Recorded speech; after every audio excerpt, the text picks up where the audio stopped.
We are live. Yet another fascinating session today. I've been looking forward to this for quite a while.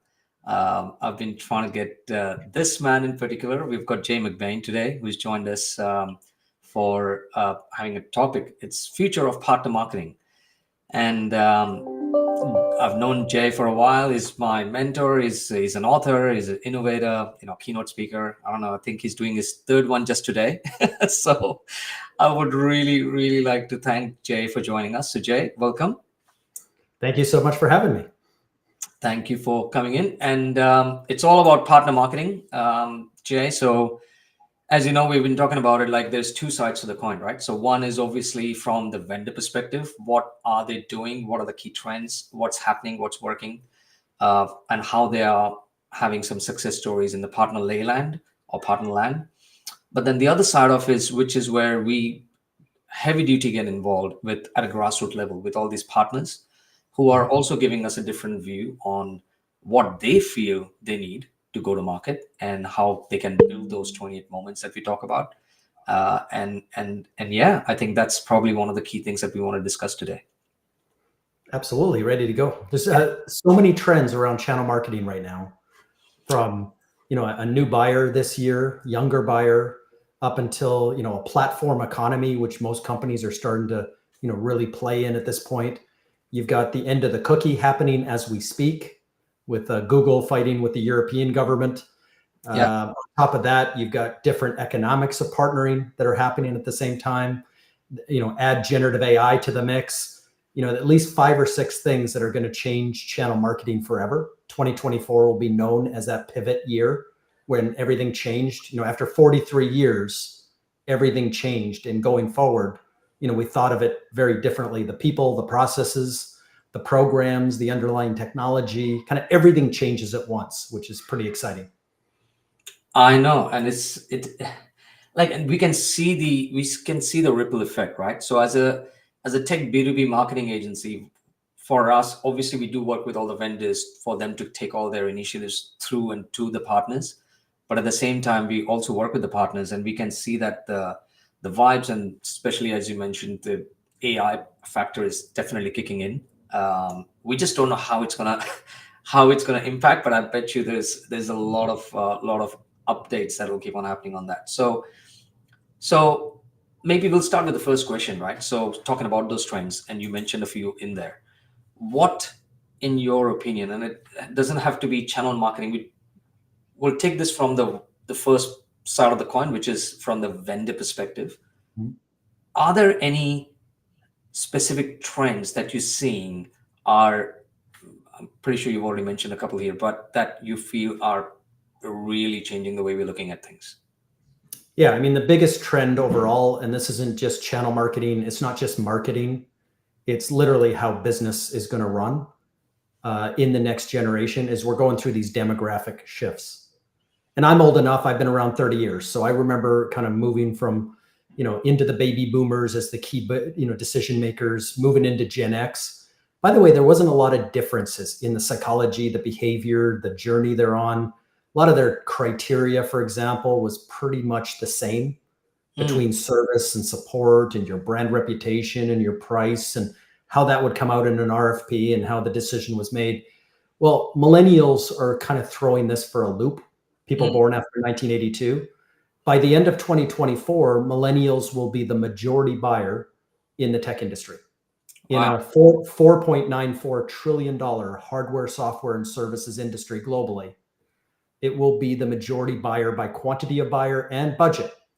So talk about psychology, behavior, the journey they're on, everything changes. They're digital first, they're digital only in many cases. A survey a few weeks ago said that 75% of them don't want to talk to a human in the first 28 moments before they make a decision.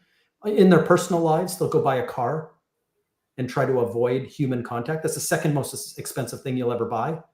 And you can do that without humans or want to talk to a human at any point.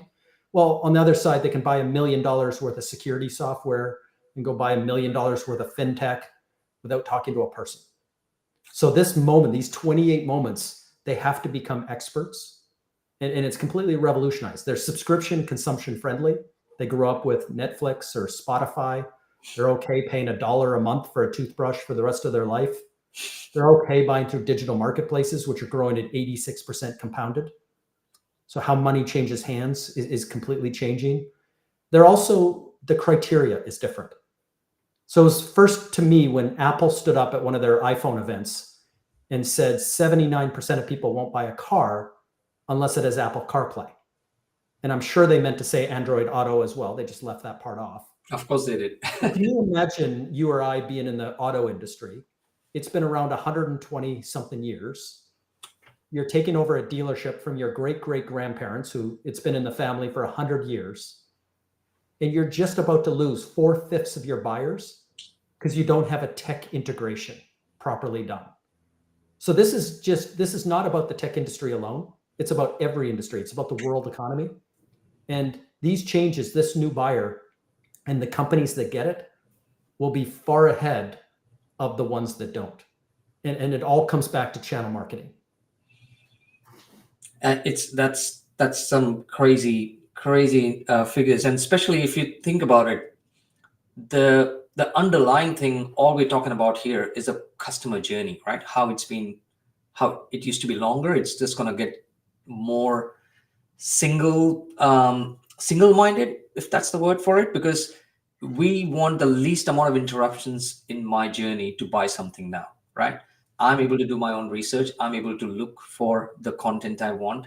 I know what I'm looking for. I know my pain points. I just need the right kind of those indicators along the way to take me towards the end result.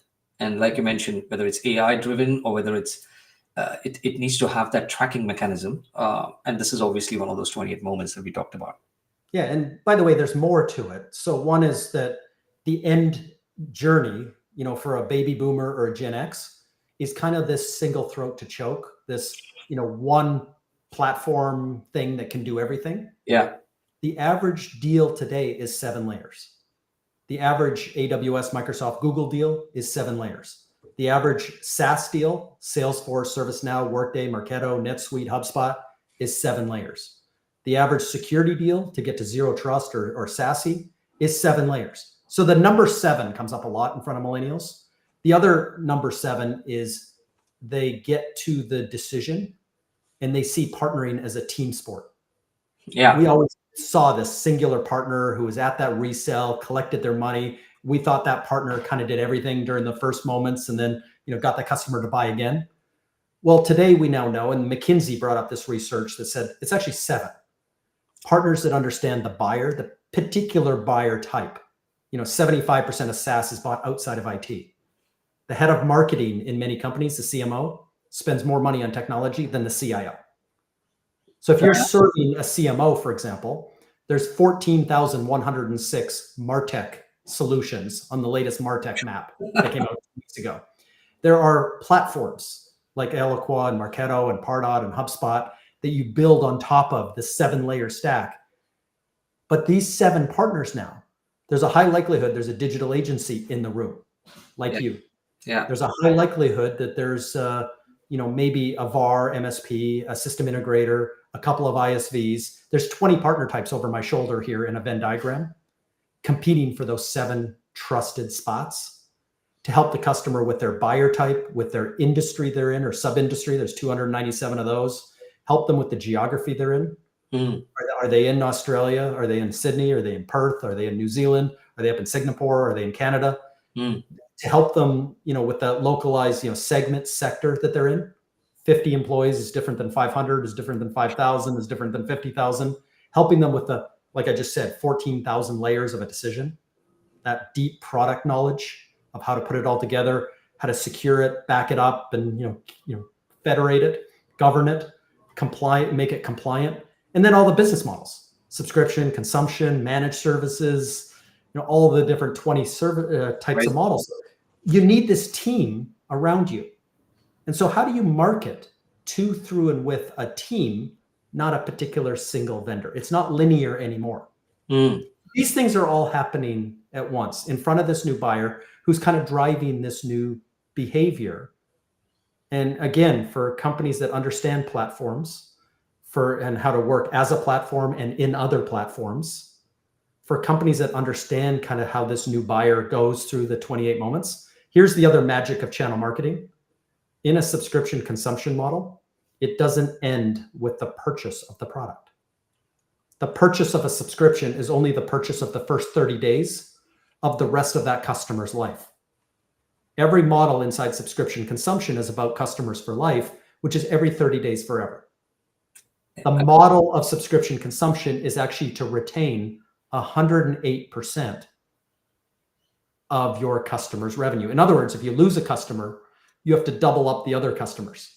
Yeah. One of the reasons, for example, Microsoft just overtook Apple as the most valuable company in the world, is they convinced the market that they're getting that 108% renewal on very predictable, reliable, repeatable, scalable revenue. And they don't have to bring out a new product every September and sell a lot of them by Christmas every single year. They're not subject to the supply chain issues, subject to political undercurrents. I mean, it's much more bettable or predictable revenue. And the market finally caught up. For everyone else in the tech industry, they're kind of looking to that North Star and saying, how do I partner to get that customer for life? Which means I never stop marketing from that very first of the 28 moments to every 30 days forever. It never ends. It never ends.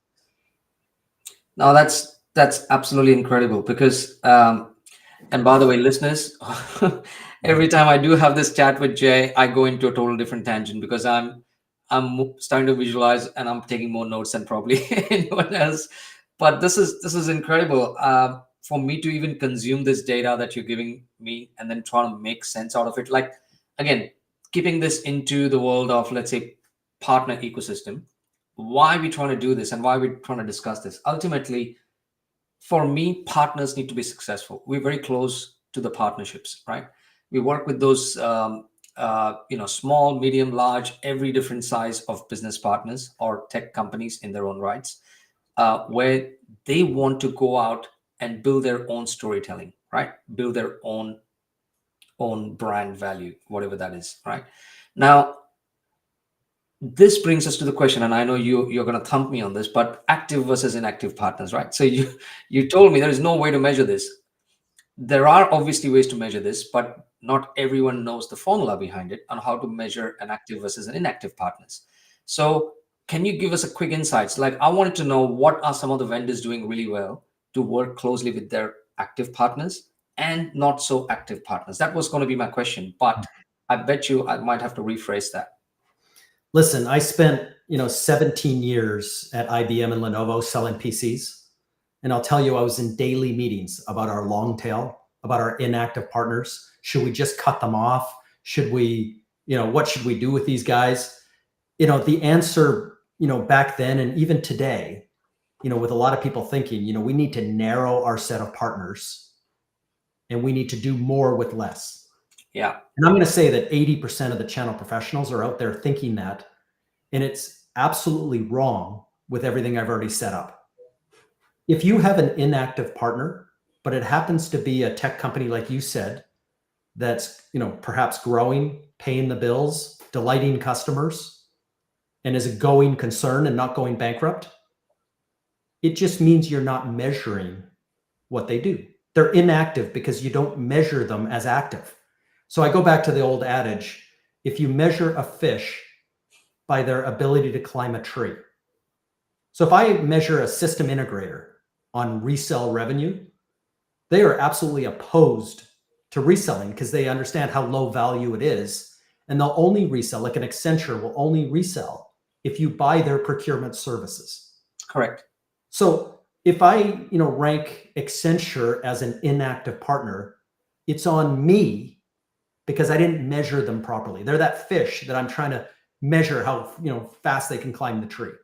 So what if I changed around my thinking and I started measuring my partners on co-marketing efficacy?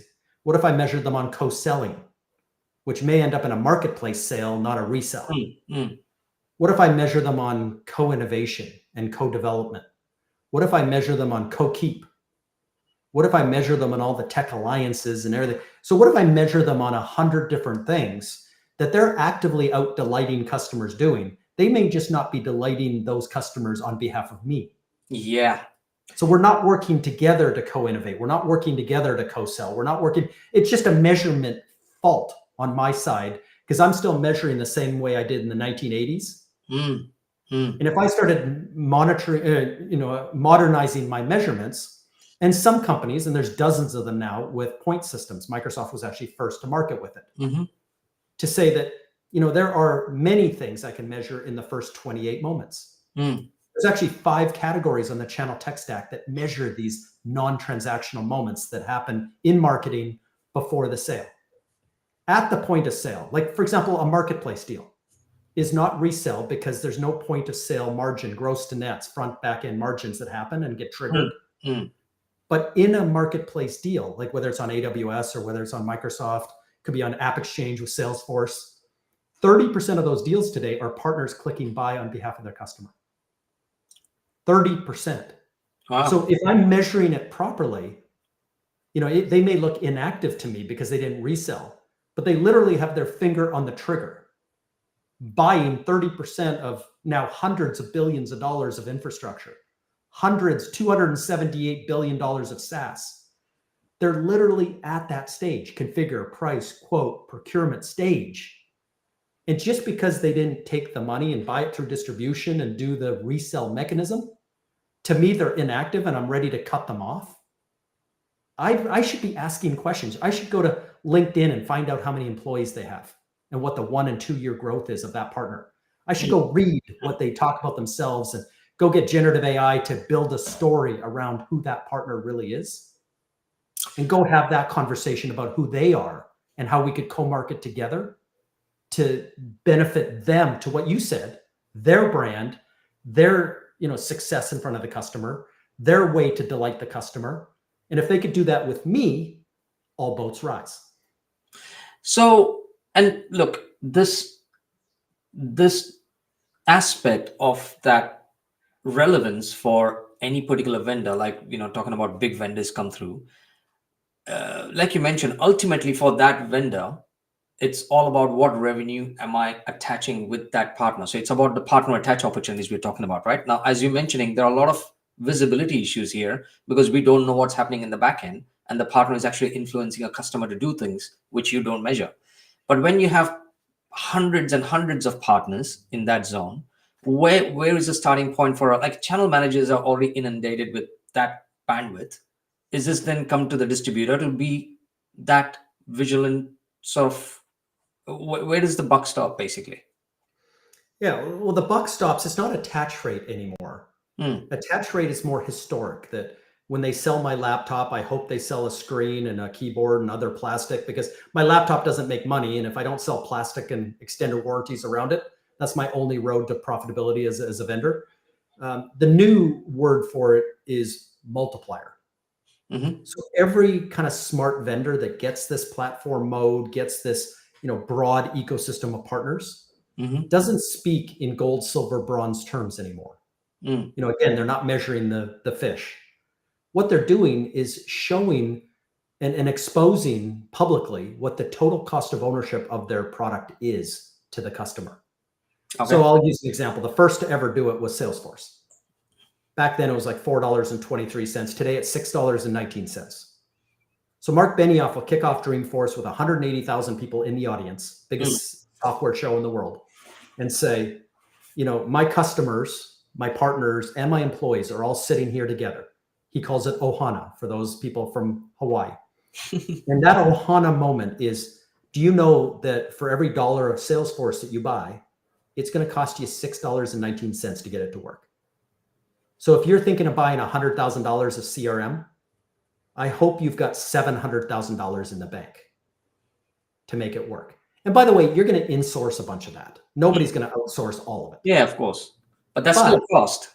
But the reason Ohana's here is in generative AI, you probably can't find the skills. So you're going to have to outsource and get that right talent, maybe from a system integrator.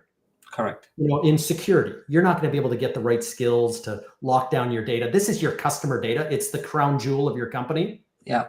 You may not get access to the right people internally to secure it. So you're going to probably want to outsource that. To manage it over time, all the patches and the moves, adds, changes, the development, the lightning bolts, the lightning flow. I mean, so maybe $3 or $4 is the right outsourcing number. And so now we've got this whole group of 20 types of partners, from those integrators to ISVs to MSPs to VARs to digital agencies and everybody else trying to get into those 7 trusted seats to earn that multiplier. So a strong partner today won't ask, how much can I sell? Because Salesforce is direct. How does a direct company that sells $35 billion directly have 220,000 partners? Why? Because they don't measure them by their ability to climb a tree. The ability to swim across, swim around a pond is how they measure them. The pond is the $6.19. And they understand that the partners that show up in the 28 moments, the partners that show up at the procurement, the 7-layer stage, the partners that show up every 30 days forever, implementing, integrating, managing, get them the customer for life. And that's Ohana. HubSpot's $5.80, AWS is $6.40, Microsoft $7.63. I could go on and on and on. Unreal. We're working with everybody right now. Snowflake is explaining, VMware is explaining. Everybody at a high level that's in this platform model doesn't measure active and inactive anymore. So let's say on that context, right? Think of it, let's say I'm the partner marketing manager, right, in one of those companies. And I still have all these certified partners sitting here at different levels, the 7 layers that we're talking about. What in the market is working well that some of these companies are doing that is able to get that value add out, not just for the partners, but obviously for their end clients as well? Yeah, I could use examples in all the codes that I talked about. Yeah. Co-marketing success, co-selling success, co-development. What I'm going to focus on is co-marketing. So right now we're going through the end of the cookie. Google is trying and failing in front of the European government right now to get their post-cookie type of technology approved. But privacy is winning over. 45% of the world's population is going to the elections this year. And the result is that governments that are going to get into power are very much on the side of protecting our privacy. Great. For the we've been the products on the internet since 1995, and by the end of 2024, that'll be the final year of it. So what happens in the post third-party world, Facebook, Google, kind of $1 trillion world of selling your data? When you say something to Alexa and 5 minutes later it's an ad on Facebook, what happens, post that model? It's all about partnerships. The people that own the 28 moments, the ebook you read, the podcast you listen to, the event you go to, the association you sign up to, the peer group you're in, the social media group all the 28 moments that you're getting really smart that you don't need a human, to help you buy. Somebody owns every one of those 28 moments. The vendors and the partner managers who smartly partner with all of those potential influential owners of those moments and get those moments skewed a little bit more in their favor than the competitor win. And what happens is there's now 5 new layers of technology in the partner channel above me here in islands of innovation that replace the cookie. I can go share data with these partners in real time through to and with channel marketing is getting into a new generation of technology. I want those opens, clicks, engagements, things that happen in those 28 moments. I want them to happen in real time on my platform. There's going to be a more encouragement for my partners to use my tools using my MDF dollars through my platform. If they use if they use their own platform, if they're a larger partner using HubSpot or using Marketo or Eloqua, I want to have an agreement if they get access to my MDF that they actually hook that system back into mine so I can see those opens and clicks in real time. I want to be mapping my CRM system with theirs to see any early activity and make sure our salespeople are connected at the right time earlier and more often. I want to make sure I'm bringing in B2C attribution software, the Kim Kardashian software into B2B to kind of anything that falls outside of those systems to kind of connect dots. I want to make sure my deal registrations, my opportunity management, my lead passing systems, I'm going to completely rethink the 28 moments when I can't go buy the data from Facebook, Cambridge Analytica. That's what smart partner marketing managers are doing today, getting out in front of this digital first, digital only new buyer, majority buyer, and going and absolutely getting obsessed over every moment in their journey and trying to get in as many as they can and see the data from very early in the journey. This is crazy. Like, look, in principle, what you just said, absolutely right, makes sense. But when you're starting to put this in the practical terms in front of, because there are so many moving bits here, right? There'll be hundreds. Let's say we're talking about small, medium, large size partners who's capturing all these details with all these automation tools. Nowadays, most of them have some sort of automation tools in the, in the, like even a basic startup knows how to bootstrap themselves with baseline tech stack that will give all that data.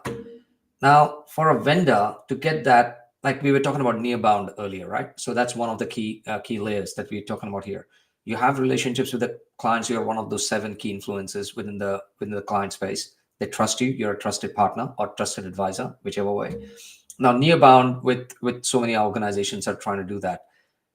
The caveat is that openness of sharing that information across, right? Would the vendor want to share their conversations or relationships with existing clients, and would the partners want to share the same thing back? Because if that account mapping doesn't take successful turns, it falls on its face. Similarly, when we don't have openness in community, so if I'm a big partner and I don't want to share what opens and clicks and everything with my vendor, because I don't have just one vendor, I've got 3, 4, 5 different vendors that I work with, because I'm partner agnostic or vendor agnostic. How would that work? Because that's, again, do you see that as a trend where one partner doesn't work with it? There's no such thing as pure play partnerships. I mean, there is obviously, but you could count them on one hand, right? Okay, so the answer to the question is money talks. Right. So there's a changing economics of partnering. In the 1980s, we thought that partnering and reselling was worth 40%. In the 90s, we thought it was worth 30%. Well, marketplaces have done the nice task in the last 18 months of telling us that reselling is worth 3. That's what marketplaces choose, to collect the customer's money, to take on the risk they're not going to pay, to take on the net 30, 60, 90 time value of money, to hire biff and break knees when they don't pay. That entire thing is worth the same as a credit card swipe when you go out to a restaurant, 3%. Unreal. So vendors are not pulling back, though, and taking the other 17 or 25% of margin to their bottom line. They recognize that partnering costs money, but they're in these point systems applying value to different things in those 28 moments, post-sale, etc. All right. So guess what?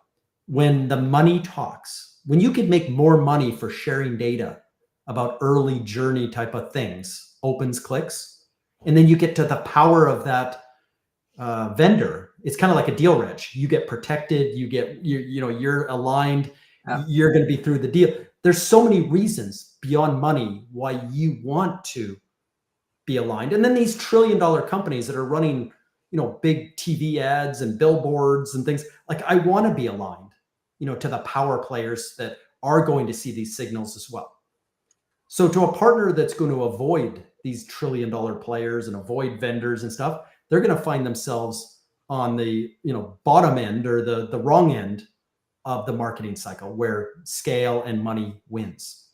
So there is a lot of money and opportunity, and there's almost a no-brainer in a co-marketing, co-selling, co-innovation world why we wouldn't work closer with our ecosystem of partners that we trust and ecosystem of vendors and distributors that we trust to all come together to divvy out as many of those 28 moments as we can and win more deals. That's where it all comes down to. And success in the future will be more sharing in a contained way. And this whole data lake, this whole massive thing you're talking about, every one of your customers in your TAM, kicking out 7 partners, kicking out 28 moments, kicking out, you can imagine the mountains of data that are going to be created. The world's data doubles every 2 years, and it will continue to. But guess what handles that mountain in your data lake is generative AI. There's no humans that are going to pick through, analytics and business insights and all this stuff and go through Power BI and try to twist this in pivot tables to the time that you get the straw, needle in the haystack. Guess what's going to happen? Generative AI is going to chunk this data through large language models and come back in a very digital way and usher the customer digitally throughout the rest of the journey. So these tools used by partner marketers, by partner sales folks, by partner program folks, all the different finance folks, operational folks are going to change everything. And we're going to want this data lake to be the biggest data lake. I want a bigger data lake than my competitors by an order of magnitude. And that's going to be my measure of success. This is crazy. I mean, the aspect of capturing all this data, like you mentioned, yes, all generative AI and everything is going to take over. There's like, what, 10 million channel professionals now globally? I mean, 10 million that work at partners and 10 million that work at vendors, 20 million total. Oh my goodness. That's a lot. That's 20 million. And probably if you collectively look at them, they're probably going to be responsible for what, $3 trillion of revenue? Well, in SMB, 5 trillion overall, and that's growing 6% per year. So no, I mean, that's the good news is if you look at sales or marketing over the last 10 or 15 years, those roles are up about 3%. If you look at ecosystems and alliances and partners in this decade of the ecosystem, it's up 387%. Wow. This is the decade of the ecosystem. And those 20 million people will turn into 40 million by the end of the decade. Wow. Generative AI is going to create more work in partnerships. The end of the cookie, platform economies, the new buyer is going to create more and more partnership opportunity. And it's going to create every company in the world, every professional services company is becoming part of the tech channel. That's why the Venn diagram is so big behind me with millions of companies. Yeah. That 10 million is going to grow to 20 million out there in the channel. So we're going to have a very rich set of people that are driving this future economy based on partnerships. Unbelievable. Look, I know we're a little bit ahead of out of time, but is it okay if you have another 10 minutes? Let's do it. Because I really want to touch on something on the other side of the coin, right? Which is partners, right? Or tech companies, small, medium, large size, all the way from startups, all the way to 100 million and above, right? As a marketing agency, we work with obviously all the CEOs and the head of the businesses. Like, they want to drive things out, right? Over the years, they've seen that MDF dollars come through, and there was a sense of dependency on those MDF dollars, which is nothing wrong with it. But in my opinion, the more and more we started to work with these clients, they didn't have their own brand voice anymore. They didn't have a voice that said, this is what my DNA looks like. This is who I am. This is what I wanted to be known for in the marketplace.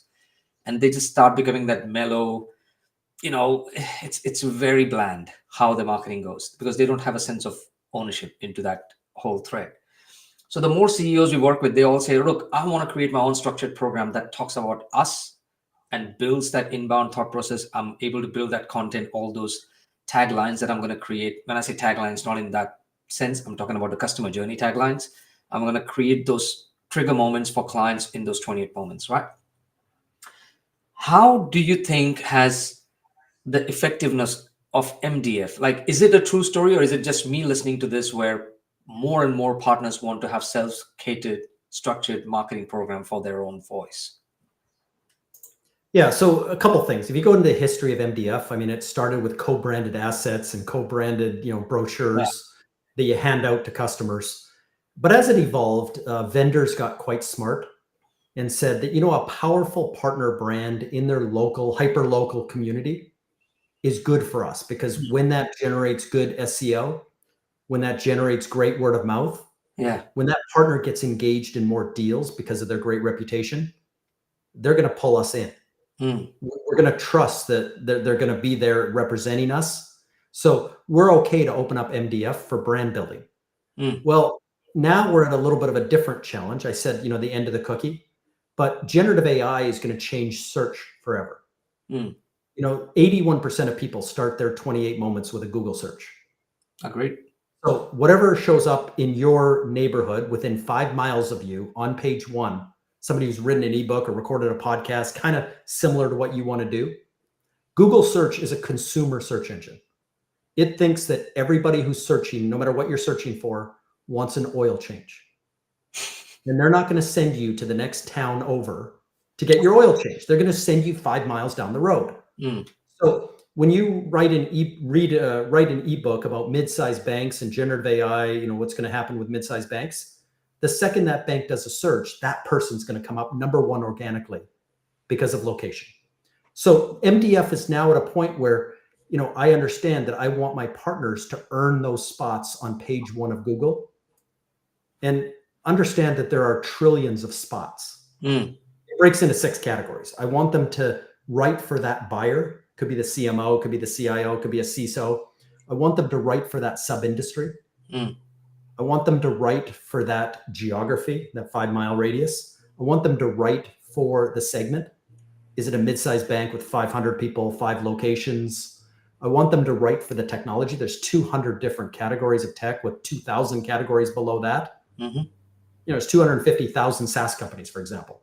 I want them to get narrow in what they're writing for, not the 14,000 MarTech tools, but the layers of what's solving a particular problem. And then I want them to write about certain models of how to take that to market. So if I take those 6 things and I get that perfect ebook, I'm going to get in front of a market TAM of only a few $1 million. But if I could do that and replicate that millions of times, I'm in front of my bigger TAM. So I want my MDF to be hyper local and hyper specific. And it triggers now the next generation of search, which is going to replace search, is Gen AI. Because none of us, we're going to tell our grandkids one day that we used to search for something, get a whole bunch of random links, have to click on them and go dig for the data through some Wikipedia article. Or some, person who wrote a blog or recorded a pod. Like, we used to have to go searching. Nowadays, we just ask the computer, they read the internet cover to cover and answer us. They did the work for us. And that's what Gen AI is. But guess what informs Gen AI? The local person who's written that local ebook on that local problem, on that local thing, is going to be the answer that comes up. When Alexa, Siri, Google Home, when you go into a Google search, that's the paragraph that's going to come up, not just a bunch of links. That paragraph is the future of MDF. I need to earn within these ChatGPT, Gemini, Claude, other language models. I need to earn the paragraph and even get my name endorsed in there. Yes, agreed. ABC partner, working with Cisco, working with Microsoft and SonicWall and IBM, and this is the 7-layer stack. Here it is.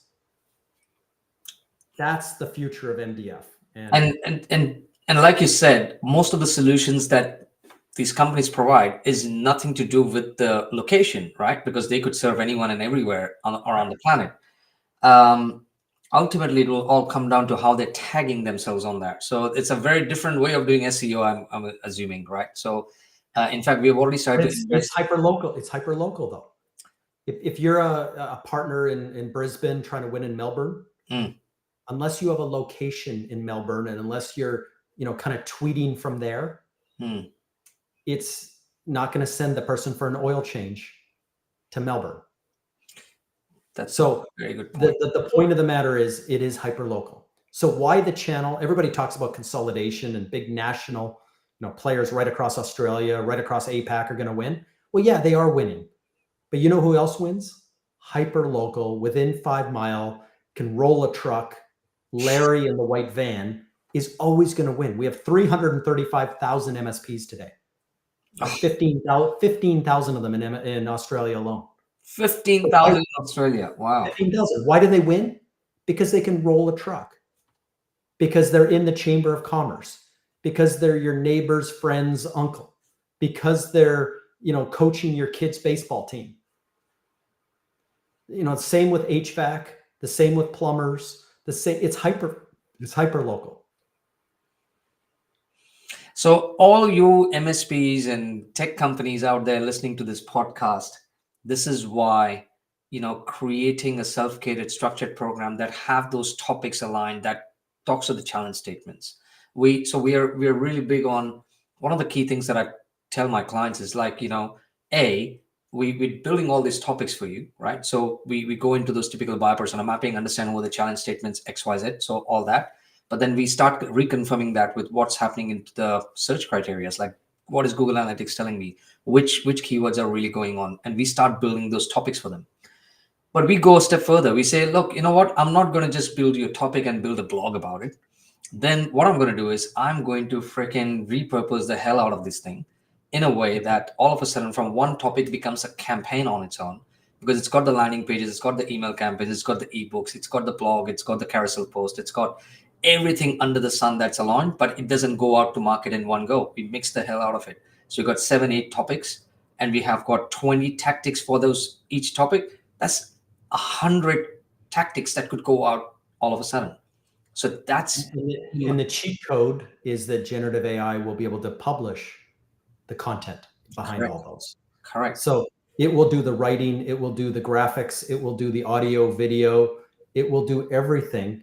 And it'll get to the point where all 20 of those tactics that you just talked about are going to be built for Jay McBain. Yeah. Hey, Jay, I noticed you work for a mid-size analyst company. I saw you went to Taylor Swift last Sunday in Paris. That was really cool. I'm sure your kids loved it. By the way, I'm sure you're having this, and this problem. This is specifically what we've done in this space. That's the campaign. And if I happen to be 12% of people who love podcasts, there's going to be a podcast. When I click podcast, generative AI is going to go create a 60-minute opinion generated, totally falsified podcast for me to listen to. I happen to be a reader. I love analytics. I love numbers. It's going to give me deep white paper level analytics. Yeah. It's going to know that already. But even though it offers up everything else, here's a YouTube video, here's, the carousel, here's all the other cool stuff. But I know you, Jay, and I know this is what you want to dig into and listen and learn the system. I mean, we don't even know yet what we don't know about where we're going to be in 5 or 10 years. But MDF and the vendor new economics of partnering is going to fund all of this, and all boats are going to rise. Well, there you have it, guys. I think that's basically the gist of it. So